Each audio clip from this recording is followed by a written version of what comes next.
that also segues me nicely into Battlefield 6's cosmetics. So I don't know if any of you guys looked at the Phantom Edition. Those are some of the first cosmetics that we've seen. I think they look absolutely fine. Some people said even those were like too much. I don't really see the issue here. I mean, to me, they look like military skins. You know, you've got to give DICE the artistic vision to do something with the skins. And these, I think, are perfectly in line with the grounded aesthetic that they're going for with the game. But since then, several of the devs have also chimed in and commented on this. So this is once again coming from Battlefield Bulletin, and he says, other devs from the Battlefield studios have shared David Sirlin's vision on Battlefield 6's cosmetic skins and EA's commitment to grounded realism.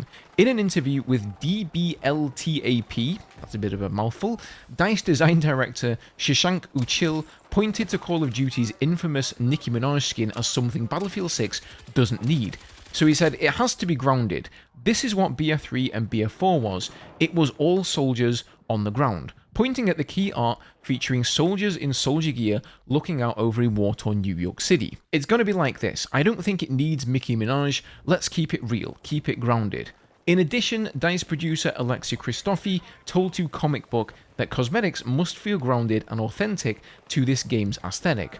What I will say is what's really important to us is that things feel grounded, and we want people to express themselves and to have cool skins and peacock in a way like I look cool and I have this great weapon skin, but we want it to feel authentic to the franchise. That's the approach we're thinking.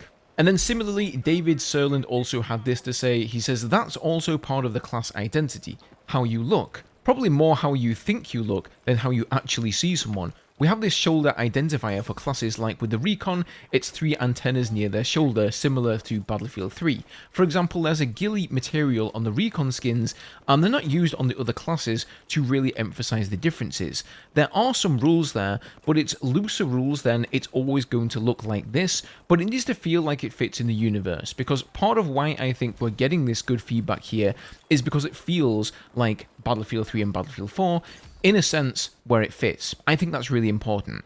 So basically, from these sentiments here from these various developers, they understand the mission, right? They're not going to go and make any super wacky skins like we've seen in Call of Duty, like the Beavis and Butthead stuff.